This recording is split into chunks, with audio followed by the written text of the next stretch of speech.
আসসালামু আলাইকুম ভিউয়ার্স, আপনি এখনও ভোটার হননি? আপনার জন্য সুখবর। 20 জানুয়ারি থেকে শুরু হচ্ছে ভোটার হালনাগাদ এবং বাড়ি বাড়ি গিয়ে ভোটার তথ্য সংগ্রহ করা হবে এবং বাড়ি বাড়ি গিয়ে কিন্তু ভোটার হালনাগাদ শুরু হয়ে যাবে 20 জানুয়ারি থেকে।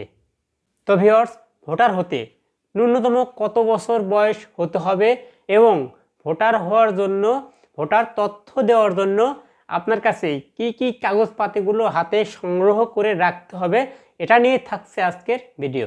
তো ভিউয়ার্স, ভোটার হতে চাইলে আপনার বয়স ন্যূনতম কিন্তু 18 বছর হতে হবে, অর্থাৎ 1/1/2007 আপনার জন্ম হতে হবে, অথবা 1/1/2007 আগে হলেও হবে, কিন্তু এর পরে হলে কিন্তু আপনি ভোটার হতে পারবেন না।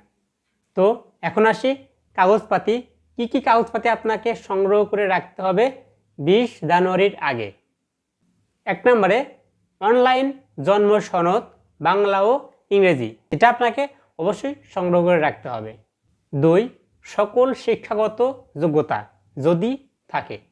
3 পিতামাতার জাতীয় পরিচয়পত্র, বিবাহিতদের ক্ষেত্রে স্বামী বা স্ত্রীর জাতীয় পরিচয়পত্র অথবা জন্ম সনদ। 5 নাগরিকত্ব সনদ। 6 বিদ্যুৎ বিল। 7 পূর্বে কখনো ভোটার হননি এই মর্মে ইউনিয়ন পরিষদের চেয়ারম্যান কর্তৃক সনদ। 8 সরকারি হাসপাতাল কর্তৃক রক্তের গ্রুপ পরীক্ষা করার সনদ। হ্যাঁ ভিউয়ার্স, এই তথ্যগুলো 20 জানুয়ারির পূর্বে আপনাকে অবশ্যই সংগ্রহ করে হাতে রাখতে হবে, তাহলে কিন্তু আপনি ভোটার হতে পারবেন।